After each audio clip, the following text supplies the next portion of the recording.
అయితే 'రవితేజ' గారంటేనే మాస్ మహారాజా అని మా అందరికీ తెలుసు. సో, కానీ ఇందులో చాలా కోణాలున్నాయి. మరి ఈ కోణాలన్నిటిని మేనేజ్ చేసి మ్యాచ్ చేయగలిగని అది ఛాలెంజింగ్ అనిపించిందా మీకు? అనిపించలేదా?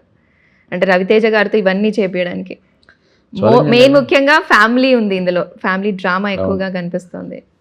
థింగ్ ఏంటంటే ఇప్పుడు ప్రతి ఒక్కరిలోనే ప్రతి స్టార్ హీరోస్ మనం అనుకున్న వాళ్ళందరిలో ఒక యాక్టర్ కూడా ఉంటారు.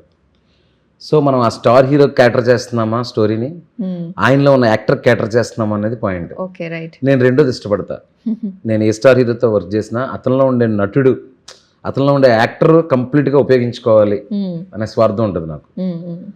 సో పైగా ఆయనకి మనం చూసాం ఆయన ఎంత మంచి గుడ్ యాక్టర్. సింధూరం కానీ, నేనింతే కానీ, అమ్మా నాన్న తమిళమ్మ కానీ, చాలా రెవెన్ అలా డైలాగ్ చెప్తే ఎమోషనల్ అయిపోయే బాడీ లాంగ్వేజ్ ఉంటుంది అతనికి. మీరు ఖడ్గం చూశారు కదా, ఖడ్గంలో ఒక సీన్ ఉంటుంది, తన్ని ఇది చేశారు అని చెప్పేసి ఏడ్చే సీన్ ఒకటి ఉంటుంది. అలాంటివి హియర్ అండ్ దేర్ గ్లిమ్సెస్ లాగా చాలా సినిమాలు ఉన్నాయి. కానీ ఒక ఫుల్ లెంత్ ఫిల్మ్ ఒక ఎమోషనల్ గా ఎప్పుడు ట్రాన్స్లేట్ చేయలేదు ఎవరు. నా లక్ అది, నాకు అవకాశం వచ్చినాను. అలాగే ఇందులో ట్రైలర్లో మాకు అనిపిస్తుంది ఒక ఫాదర్ ఆ అమ్మాయి కోసం, వాళ్ళ కూతురు కోసం ఎంత దూరమైనా వెళ్తారు అనే ఒక క్యారెక్టర్ని మా ముందుకు తీసుకొస్తున్నారు. సో ఎందుకు ఫాదర్ కూతురు కనెక్షన్ ఎందుకంత స్ట్రాంగ్గా చూపిస్తున్నారు? ఇదే బలం అని మాకు అనిపిస్తుంది సినిమాలో. సో మీ పర్సనల్గా కూడా ఏమైనా ఇన్ఫ్లుయెన్స్ అయ్యి తీసుకొచ్చిన అంటే ఎమోషన్స్ అంటే mother, father, family, wife, kids, that is more core అని నేను నమ్ముతాను అనమాట. సో అందుకే నాకు ఏదైనా సరే ఆ మిడిల్ క్లాస్లో ఉండే ఒక కాంప్లెక్సిటీ మెంటాలిటీస్ మధ్యలో ఒక క్యూట్నెస్ ఉంటుంది, ఒక ఎమోషన్ ఉంటుంది.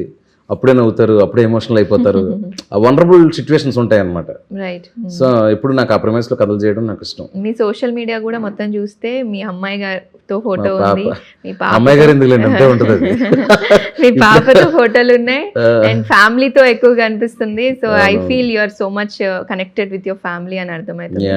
అండ్ మీ చేతికున్న టాటూ బాగి ఎవరు అంటే అడగొచ్చా, చెప్పచ్చా? ఇంకో పేరు వేసుకుంటే ఊరుకుంటారండి, వైఫ్ పేరు కాబట్టి వేసుకున్నాం. ఓకే, అమ్మ పేరు కూడా రాసుకుంటారు కదా కొంతమంది. మా మమ్మీకి తనకి మధ్యలో ఆ మాత్రం స్పోర్టినెస్ ఉంది. రైట్. సో ఈ మూవీలో మనం డాటర్స్ గురించి మాట్లాడుతున్నాం కాబట్టి నక్షత్ర గారు ఎలా చేశారు? బేబీ నక్షత్ర ఇది ఒక రూటెడ్ ఎర్త్ ఫీల్ ఉంది కదండి కథలోనే. సో రెవెన్నకి కూతురు అంటే ఆ పిల్ల కూడా ఆ ఊర్లో ఈ పాప పుట్టింది అనే ఫీలింగ్ రావాలి. సో జనరల్ గా ఏంటంటే మనం నార్త్ ఇండియా నుంచి ఒక పిల్లల్ని తీసుకొచ్చి క్యూట్ క్యూట్ గా మాట్లాడించి వైట్ పింక్ స్కిన్ టోన్ లో తీసుకొస్తా ఉంటాం కదా. అలా కాకుండా ఒక సౌత్ ఇండియాలో ఒక అమ్మాయి లాగా ఎవరున్నారో చూద్దాం అని చెప్పి ఒక చిన్న డస్కీ టోన్ ఉన్నా చాలా కలగా ఉంటది ఆ పాప. రైట్, అవును. సో ఇన్స్టాలో చూశాను, చూసి రింగులు చూస్తే ఆఫ్రికన్ లా ఉంటది పాప. అది తీసుకొచ్చి కొబ్బరి నూనె రాసి చక్కగా 2 జడలు వేయించి ఒక గౌన్ వేస్తే సీరియల్లో పుట్టేసింది ఇంకా.